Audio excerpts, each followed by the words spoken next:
Welcome! My name is Sven Michael Davison. This is Author, and this is a continuation of Arianne Tex Thompson talking about marketing, how to publicize your book, how to get up above the ocean of madness. Here we go. And that actually leads me into my next question. Marketing publicity. What have you been doing? I mean, it sounds like, in a way, even though you're enjoying it and you're loving it and it's a way to network as a writer, but writers' conferences are a good way to sort of network and promote and publicize. Teaching is also another way, but what else have you done? What else have you been diving into? Well, take me back to when this was first released. What did you do? Good and bad. Oh well, when One Night in Sixes came out, I did everything you were supposed to do. What did I do? I had a big launch party. I did a giveaway with a hashtag on Twitter. I tried to get, NetGalley up and running so we could have advanced reviews coming in. I put a street team together. Just all the traditional, this is what you do stuff. And almost none of it worked. And I hated all of it except for the launch party. That was really fun.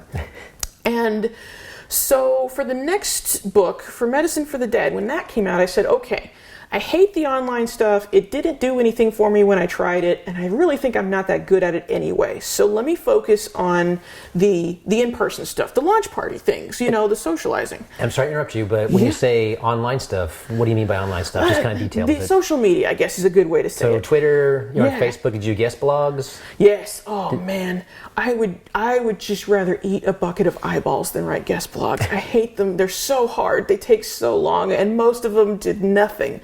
The only ones that actually got me somewhere were the ones that I did for the big authors, like John Scalzi or Chuck Wendig. 90% of them, just Anyway.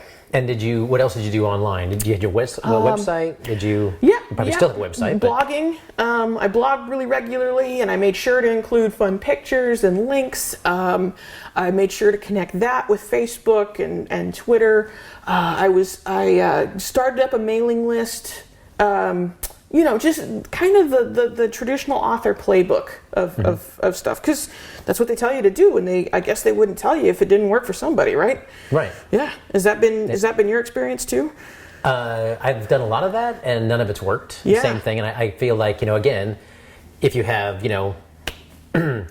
enough material from the 20th century all bottled into every 24 hours. Yeah. Basically, you're looking at an ocean of content, and if I'm a molecule in that ocean, how am I standing out? So if I'm also blogging and vlogging and doing all the social media stuff like everybody else, honestly, I'm still that same molecule, because if we're all doing the same thing, we're still just a bunch of noise. Yeah. So I guess my feeling is I felt like, well, gee, if I'm trying to draw all this attention to my blog, I should be doing it for my book, not my blog. I mean, what's going to sell the other thing? So I figured, I think we talked about this earlier, but you're talking about if you were there at the ground floor, then, there are almost no blogs out there. So people are following those blogs and they become popular. But now that you have 1 million of them, it's just too many.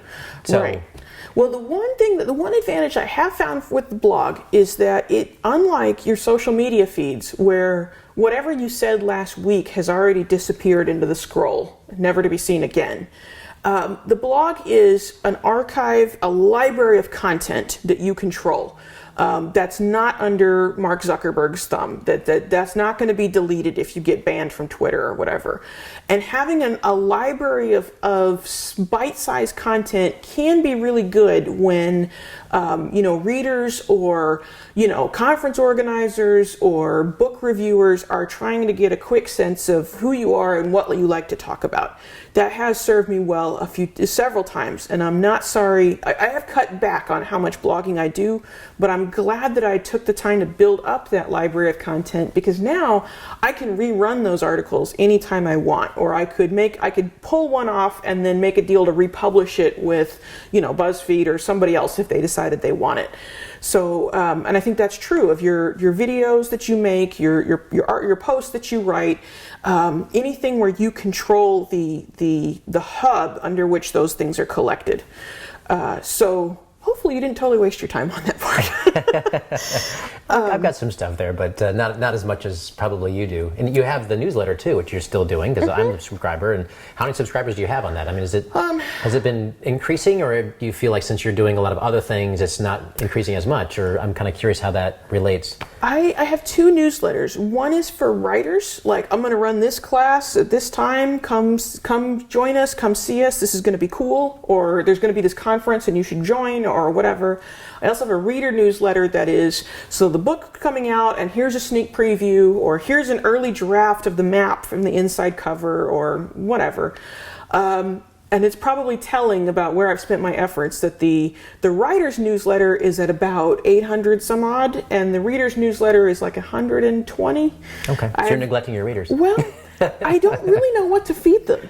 Yeah. I don't do short stories or flash fiction, and if I were really clever, what I should be doing, is getting that reader's newsletter out every month with maybe something about what I'm working on, because I should be working on something, but also like, hey, this book just came out. I think you should check it out. You might really enjoy this. Promoting the books that I've read and enjoyed, promoting the people I know who have books coming out that I think are really good. Kind of like you're doing with this series. Like, okay, so promote the authors that you think are cool and that people would really enjoy, and then build up good karma while you're waiting to have a new thing in your roster for us to talk about. I gotcha. Yeah. And okay, we talked about everything online. Yeah. And so we're going back in time again. So you tried the online. Tried and then the online your with the first second book comes out. Yeah. And then jump in. Okay, so in person is the thing I love to do, and I know that. So I took my entire advance, and they gave me a pretty good advance. It was worked out to about $6,000, and I put that in a sock, and I spent it all on traveling and conventions and conferences, and I was just like, I was everybody's convention chlamydia for like a year. They would catch me. I would be inescapable, and now we're back to the burning chips again. yeah, right. Earthy metaphors. So it was fun. I made a lot of good connections. I learned how to speak, and to talk, in public. I met a lot of cool people who became really important in my life. Some of them were valuable right away. Others are just good friends, but they're all people I am glad to know, and that really did help me, get a sort of national couch network going of places where I could stay on the cheap when I was in town to do a thing, to make it possible for me to do more events without having to shell out for a hotel every time, and with, doing things more sustainably. It still didn't really help my sales. The second book still didn't set the world on fire, but I felt like I got something valuable out of that. The only problem was that it wasn't financially sustainable, because as I'm sure you know, getting up to Oregon isn't cheap, never mind the cost of the conference itself. And I think that's a barrier. Well, I don't know. Is that a barrier that you see being an obstacle for other folks as well? I do, yeah. I mean, it's a barrier for me. I have to kind of pick and choose what I do now, yeah. And I have to have a budget on everything. So I'm renting my house. We've downsized considerably, so I can keep doing this. Mm-hmm. I always say I write when I can, I work when I must. So on that kind of budget and that kind of mindset, it's hard to keep traveling around the country and hitting conferences and so forth. I mean, you have to budget and you have to kind of pick and choose. Yeah. So that's just how it goes. Well, sure, and doubly so for people who are working third shift at the screen door factory, or who have small children at home. Where there's lots of reasons why gallivanting around the country is not feasible for people who aren't Mick Jagger, right? Right. So for book 3, when that came out, I said, okay, so I found what I love, I found what I'm good at, and I found what people like me for. I keep getting, people saying, that was really funny, that thing you said on that panel, that whole, I am not your emotional tampon thing. That was great, I'm going to use that, whatever. So the new thesis is, I am going to do things I enjoy. I'm going to notice which of those things people are picking up on and responding to, and I'm going to do more of those things. This hat was a stupid idea. My mom made me get this hat. She was like, you need a hat. And I'm like, Mom, I don't wear hats. That's dumb. And she's like, no, you need a hat. She got me for Christmas, and I put it on, and I went to an event. I'm like, fine. And people were like, oh, you have a hat. That's so great. I love it. Can I look at it? Can I touch it? And I'm just like, well, shit, I guess this works. So that trying new things is a continuous experiment of trying different things that you might enjoy and noticing which ones are paying off for you and what people like about you and where your strong points are, and then doing more of that and improving that process. So now, like for the third book, when that came out, I did what I had done before, but I did it at home in DFW. I actually started an organization called Writers Organizations Around Dallas, WORD. I went to every writers group I could find, and I said, who are you? What are you doing? What do you need? Can I help you?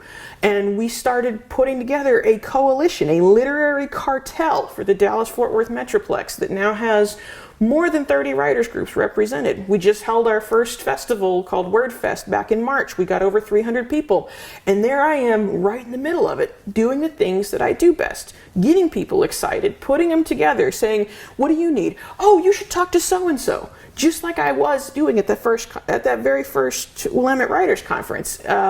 Figuring out how to make the things that you love to do helpful to other people, and then making that your job. And that's a thing I think we won't see in the how to promote yourself books, because that part is deeply individual, and it's not a one-size-fits-all thing. So it sounds to me like you've been kind of thinking along those similar lines about, trying different things and refining based on your interests. Is that fair to say? Yeah, no, definitely. I mean, it's funny, I love to write, but my process is, again, I usually go 12 to 20 drafts on something. I almost feel like my first 5 you have to throw out. That's why I feel like, Twitter and blogging to me is almost like I have to come up with my first or second draft, and I'm never that happy with it. And so I guess what I'm saying is I'm not fast. I mean, that's not really fair to say. I can write fairly quickly, but in the social media realm, it feels like everything has to be so immediate. Yeah. Whereas, I have a film background. I went to film school, and I worked in Hollywood for a long time, and I've known production for a long time, and I used to love to express myself visually anyway. Yeah. Which is funny, because I love writing, and I feel like writing is visual in a way, because it's your imagination, but I just felt like this is a better way to, express myself as a writer and also meet writers, because another thing I love about art in general is everybody has their own path, everybody has their own interpretation, everybody has their own way of doing things. And that's what drives me crazy about a lot of books like, This Is the Way It Is. I'm like, well, come on, man. I mean, there's a million different paths. And I figured, this is kind of a fun, milieu for me to talk about everyone's path. I mean, your story is fascinating because you've done a lot of things that I haven't. Plus, you're funny, so that's also fun. But so anyway, that's why this is fun for me, and that's why this was sort of like, oh, hey, why not do this? This is something different. I mean, I've been trying to promote myself for 10 years, but this actually, after all that time, this seems like something I'm really going to enjoy. I mean, this is fun. Right. So, and that's, I think, that process of refinement, I think, is something that we all have to go through. And I think asking a successful writer, what did you do to get so successful, makes exactly as much sense as asking a centenarian, what did you do to get to live to be 100 years old? They don't know. They're gonna, whiskey and bacon, fooling around, whatever. Right. It's different every time. They don't know why they're sick. They can't know. We can't know. So if we can't know why this book took off or why that author really stuck, then I think that success has to be, if it happens to us at all, since it can't be guaranteed, has to be a byproduct of living a life that we're proud of and doing things that are meaningful to us, that we enjoy or that help people or whatever your jam is. And if we can do that, then at the end of the day, regardless of how many books we sell or whatever, we got something we can hang our hats on and say, well, I didn't set the world on fire today, but I rocked the hell out of this interview. This is a story that takes place in a secondary world fantasy land where magic is based on cultural continuity. So the more you eat your way your ancestors ate and live on their land and speak their language and worship in their traditions, the more potent your group's magical mojo is. And that changes the entire history of colonialism, because the settlers coming in still have guns, germs, and steel, but they are not living on their old lands. They're not living the old ways. And that means the indigenous people who are still sitting on, thousands of years of continuity actually have a lot of power to fight back. It's a cowboys and Indians story, except the cowboys accidentally shot an Indian, and if the dead boy's family don't come after him, the fishmen will. This is the first book, One Night in Sixes, could have been called The Increasingly Poor Decisions of Two Idiot Cowboys. Please subscribe so my dad can make more videos like this. Thank you.